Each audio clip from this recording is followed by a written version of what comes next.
Sarah, first of all, I kind of wondered, like, obviously we don't see any of the violence that underpins, the plot of the story, and I think that's really important. But yeah, I just wondered, why you thought it was important that it focused on the community's decision in the aftermath like the book does, and why it's important that we don't see that, violence that occurs.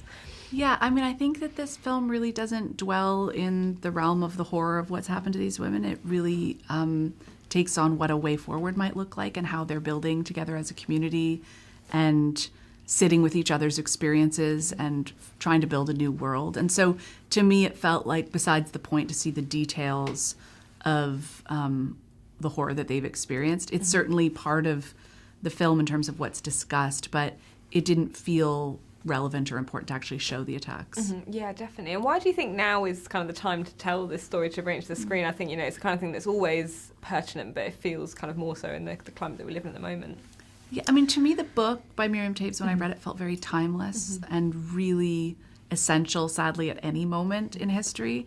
I think there has been a lot of conversation over the last few years, more so about gender-based violence, and those have been really important conversations. And a lot of that has been about identifying harm. And I think what I was so excited about was the opportunity to tell this story, which was about a way forward and about what we want to build, not just what we want to destroy. Yeah, that's great, thank you. And Ben, obviously August is the only man that we meet in the film, and he has this really important role of kind of record keeper for this conversation. I just wondered, what you kind of enjoyed or found interesting or challenging about playing him, and what you thought was important about this role that he plays as the kind of minute taker and record keeper. It was an interesting exercise or something, in kind of like, in the best sense of something not being about me. It's not about him. He's just there to listen and to, he understands how complex it is for him simply to even be in that room. So it's not about him. It's a sort of self-effacing quality that he has to have. And just to do something really simple that's also really difficult, which is just to listen and to record.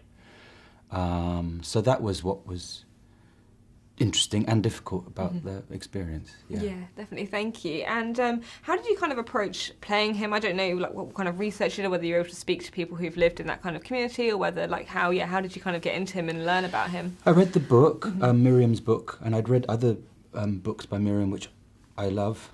So that was very helpful.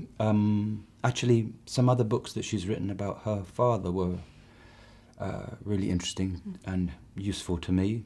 I did do some research. We watched some documentaries about men like communities, and Keita, actually, who was our amazing costume designer, was an amazing fount of knowledge about. Yeah.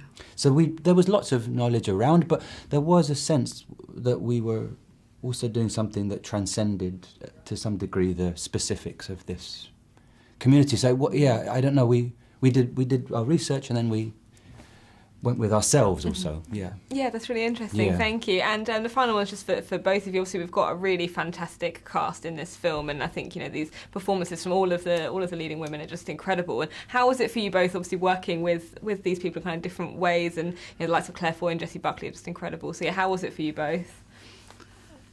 I mean, it was amazing. It was just an amazing group of actors, not just because they're brilliant, but because they were so wonderful with each other and created such a sense of community and fun and collaboration. And I mean, it was really idyllic in a way that, you often hear people talk about, but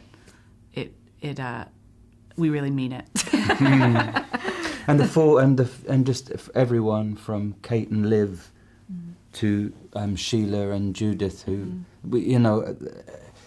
the sort of range of experiences and personalities. Everyone's very different. Yeah. To see everybody working together and delighting in each other's company and in each other's work was really very beautiful. Yeah.